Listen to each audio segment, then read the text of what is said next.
Hello dear students. प्रायोजना कार्य या project विधि सामाजिक विज्ञान की शिक्षण विधियों में भी है और अन्य सब्जेक्ट की शिक्षण विधियों में भी आता है।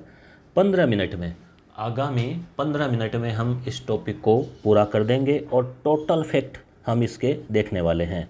तो आप यहाँ देख सकते हैं ये शिक्षा शास्त्रीय मुद्दे और इसका ये जो प्रायोजना कार्य लिखा हुआ है ये हम कर रहे हैं। इससे पहले परीक्षा शिक्षण अधिगम सामग्री सूचना संचार प्रौद्योगिकी ये हम कर चुके हैं। डिस्क्रिप्शन में वीडियो का प्लेलिस्ट का लिंक मिल जाएगा।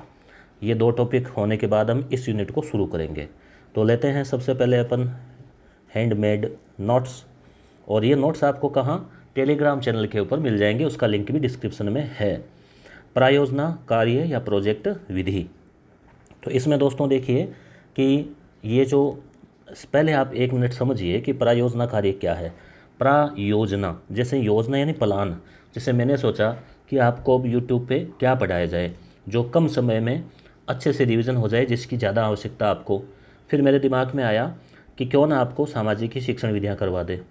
फिर इसका मैटर कहाँ से तैयार करें, तो बहुत सिंपल मैटर तैयार होगा। तो आपने पढ़ रखा है, कुछ स्पेशल आपके लिए हो। तो मैंने कई स्रोतों से वीडियो तैयार किया। तो वो क्या होगी, एक योजना बनाई ना, तो चारों तरफ से अच्छे से कोई योजना बना के कार्य करें तो वो प्रायोजना हो गई। सामान्यतः आप सोचें कि आजकल 5 नंबर का 10वीं और 12वीं के लिए प्रोजेक्ट कार्य होता है, आपको पता होगा। एक प्रोजेक्ट होता है और उसमें बच्चे कुछ करके लाते हैं। तो बच्चों को कोई भी प्रकार का एक कार्य दे दिया कि भाई ये आपको करके लाना है, तो वो प्रोजेक्ट हो गया। जैसे मान लीजिए कोई मॉडल बनवाया, कोई चित्र बनवाया, स्कूल में मान लो बागवानी करवाई, पौधे लगवाए, कोई भी और बड़ा कार्य भी हो सकता है, सब्जेक्ट का भी हो सकता है, साइंस के हो सकते हैं। अब सामाजिक वगैरह में थोड़े कम रहते हैं। मान लीजिए पंचायत, ग्राम पंचायत, उसका अवलोकन करने का दे दिया। तो इस प्रकार के प्रोजेक्ट कार्य होते हैं। समझ में आ गया होगा, यानी आपके दिमाग में अवधारणा क्लियर रहेगी ना। तो अब आप कहेंगे ये कोई किसने खोजा, कोई एक व्यक्ति ने थोड़ी खोजा, परंतु एक व्यक्ति ने इसके ऊपर मान लो विशेष अध्ययन किया ना, तो उसको जनक मान लेते हैं। ठीक है, तो शब्द जो है ये रिचर्ड्स ने दिया। ये सन यहाँ पूरा क्लियर नहीं है 1990 का, न तो केवल सन के ऊपर आप नहीं जाएं, रिचर्ड्स पे ध्यान दें। रिचर्ड्स ने ये शब्द दिया, ये यांत्रिकी विज्ञान से था। और अमेरिका में मुर्गी पालन जो है, पशुपालन, वहाँ से इसका शुरुआत हुई प्रोजेक्ट की। प्रेरक इसके जॉन डीवी माने जाते हैं। जॉन डीवी खुद कोलंबिया विश्वविद्यालय में प्रोफेसर थे, शिक्षा शास्त्री थे, दर्शन के जो है प्रोफेसर थे ये। इनका जो सिद्धांत था वो था प्रयोजनवाद।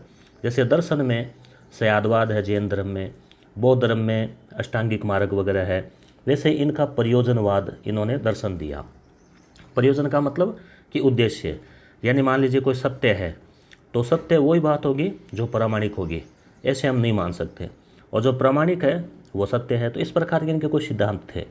ठीक है, अब अपने को यहाँ ज़्यादा डीप तो जाना नहीं है, आपको डीवी याद रखना, डीवी। ठीक है, ये प्रेरक थे। अब इन्हीं का शिष्य था William Henry Kilpatrick, WH Kilpatrick. 1918 में इन्होंने अमेरिका में ही अपना ये जो प्रोजेक्ट विधि है उसको इन्होंने विस्तार से लोगों को बताया कि ये बहुत काम की है। तो डीवी के शिष्य थे, याद रखना। प्रोजेक्ट विधि के जनक पैट्रिक है, प्रयोजनवाद के जनक डीवी है। तो ये इसके प्रेरक भी हो गए ना, तो दोनों चीज़ें आप ध्यान में रखना। फिर इसका विस्तार से विश्लेषण स्टीवेंसन ने किया। तो इसमें 3 नाम आ गए, डीवी, हेनरी, स्टीवेंसन। किलपैट्रिक जो है प्रयोजनवाद का है ही है, किलपैट्रिक। ठीक है, और प्रोजेक्ट यानी इस प्रकार से हो कि सारी समस्याएं जो है ना, सारी उनको किल कर दे हम। किल करना यानी नष्ट करना, मारना। तो ऐसे आप ट्रिक याद रखें। आगे चले, किलपैट्रिक की परिभाषा देख लो आप, 2-3 परिभाषाएं देख लो। किलपैट्रिक की ज़रूरी है क्योंकि ये जनक है इसका। प्रायोजना एक स्वउद्देश्यपूर्ण प्रक्रिया है, यानी इसमें एक उद्देश्य होना ज़रूरी है। बिना उद्देश्य के तो कोई काम होगा ही नहीं। जो सामाजिक वातावरण में संपन्न की जाती है, यानी 5, 7, 10 विद्यार्थी वो मिल के करेंगे। ये तो यानी अकेला बैठा बैठा कोई चुपचाप कर रहा है कमरे में। बेलार्ड कह रहा प्रायोजना एक वास्तविक जीवन का अंग है, यानी प्रैक्टिकल काम है ये, जो विद्यालय वातावरण में संपन्न होता है। चूँकि स्कूल से जुड़ा हुआ है इसलिए यहाँ। बाकी और भी प्रोजेक्ट होते हैं, घर में भी मान लीजिए प्रोजेक्ट आप तैयार कर सकते हैं। आगे है फाउंडेशन ऑफ मेथड। तो ये किलपैट्रिक ने लिखी है, ध्यान रखना, प्रोजेक्ट मेथड या फाउंडेशन ऑफ मेथड। चैनल पे सब्सक्राइब नहीं किया तो ज़रूर कर लें। प्रकार क्या है, व्यक्तिगत प्रोजेक्ट होता है एक, तो एक होता है सामूहिक प्रोजेक्ट। व्यक्तिगत का मतलब हो गया कि जैसे मान लीजिए एक बालक को आपने दे दिया कि भाई ये तुम्हें पवन चक्की का मॉडल बना के लाना है, एक हमने सभी बच्चों को दे दिया, पूरी क्लास को या क्लास को ग्रुप में बांट के दे दिया कि आपको यहाँ पे गार्डनिंग करनी है या ये कुछ और करना है, ग्लोब से संबंधित कोई हो सकता है, कोई भी हो सकता है, अलग अलग सब्जेक्ट के अनुसार। किलपैट्रिक के अनुसार 4 प्रकार है, याद रखना। इन्होंने कहा कि 4 प्रकार के प्रोजेक्ट, एक तो कलात्मक हो गए जिसमें कुछ करके लाना, एक रचनात्मक, हालांकि दोनों में कुछ ज़्यादा फर्क नहीं है, रचनात्मक की कोई मॉडल वॉडल, एक समस्यात्मक और एक अभ्यासात्मक। थॉमस ई रिस्क ने अपनी पुस्तक principle and practice of method, इसमें 3 प्रकार बताए हैं इसने, रिस्क ने। रिस्क में 3 अक्षर, देखो रिस्क 2.5 है वैसे, तो उत्पादक, रचनात्मक और बौद्धिक, उत्पादक, रचनात्मक और बौद्धिक। ठीक है, अब है प्रायोजना विधि की विशेषताएं। देखो अब एक घंटे 1.5 घंटे के वीडियो देखने का आपके पास अब ज़्यादा टाइम नहीं है, तो फटाफट रिवीजन जो है वो, और अगर आप नए हैं, आपने अभी तक नहीं पढ़ा, तो भी पूरे फैक्ट इसमें शामिल किए हैं। प्रायोजना विधि की विशेषताएं क्या क्या या सिद्धांत क्या क्या है। तो एक तो उद्देश्यपूर्ण हो, यानी कोई भी काम हो शिक्षा में उद्देश्यपूर्ण तो होना ज़रूरी है। स्वोद्देश्यपूर्ण ये शब्द कहीं भी दिखे किसी में भी तो आप देख लेना, क्योंकि बिना उद्देश्य के तो कोई काम होता ही नहीं है।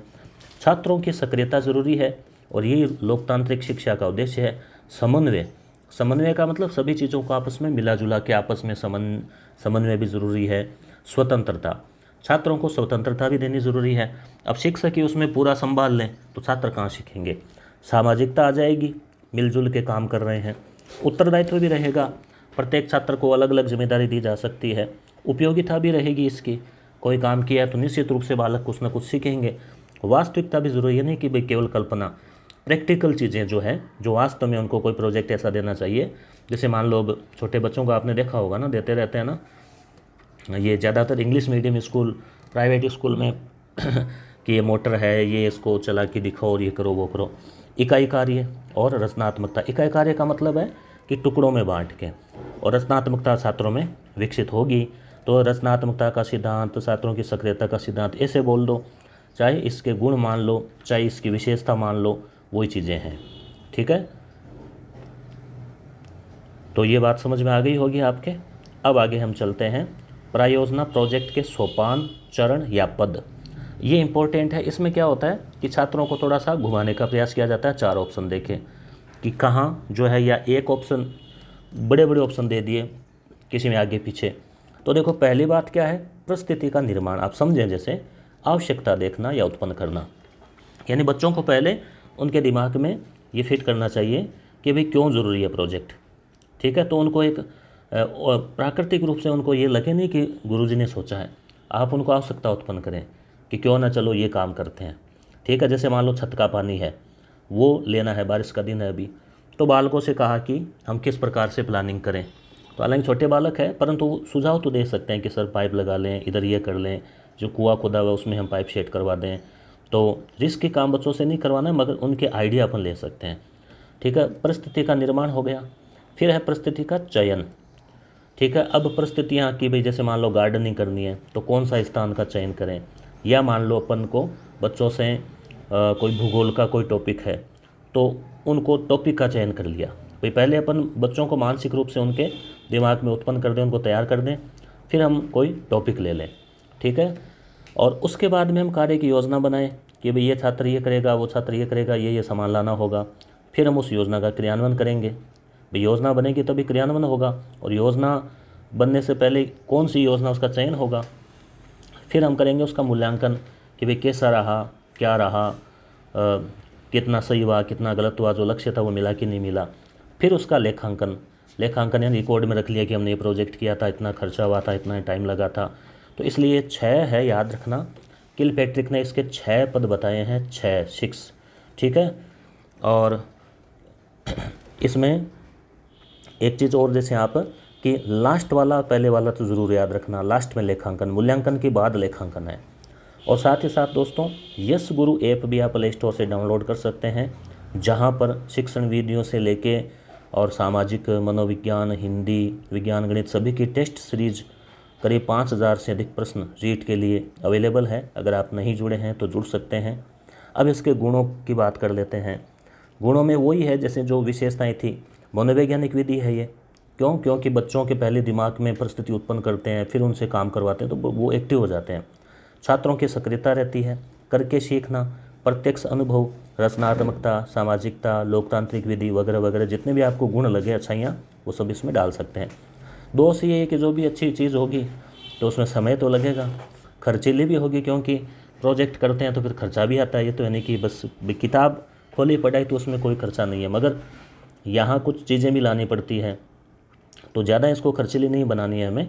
सभी टॉपिक संभव नहीं है इससे, और प्रशिक्षण का अभाव है, तो सारे ऐसे आइडिया नहीं आते कि भी किस किस का करें, कौन कौन सी विधि का प्रोजेक्ट करें।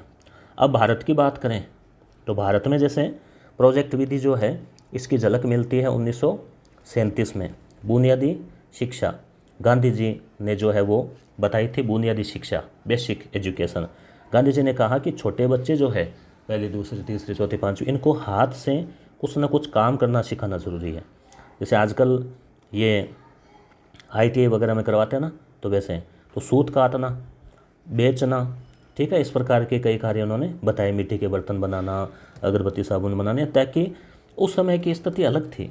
उस समय भारत गुलाम था, तो विदेशी वस्त्रों के ऊपर निर्भरता थी, तो वो भी परिस्थितियों में, मगर गांधी जी ने जो कहा वो सही कहा वैसे, कि बच्चे करके सीखते हैं, उसकी तुलना नहीं हो सकती। प्रोजेक्ट शब्द का प्रयोग सर्वप्रथम व्यावसायिक शिक्षा में हुआ, ध्यान रखना, व्यावसायिक शिक्षा में हुआ। अध्यापक केवल इसमें सहयोगी और मार्गदर्शक होता है। अब मूक दर्शक आ जाए तो नहीं, जैसे मूक दर्शक नहीं, मार्गदर्शक, तो आपको वहाँ क्या है, प्रश्नों में पहचानना है।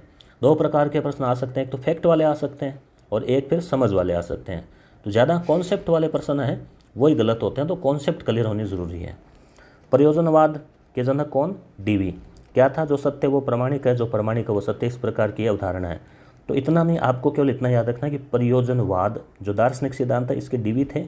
फिर इन्हीं की प्रेरणा से इनके शिष्य किलपैट्रिक ने फिर प्रैक्टिकल चीज़ के ऊपर सोचा कि प्रोजेक्ट जो है, यानी काम करवाएं बच्चों से, बच्चों को एजुकेशन करवाएं, तो उनको प्रोजेक्ट देख के करवाएं ना, तो बच्चे उसमें ज़्यादा एक्टिव होंगे, सक्रिय होंगे, और बच्चे जो है ज़्यादा उसमें सीखेंगे।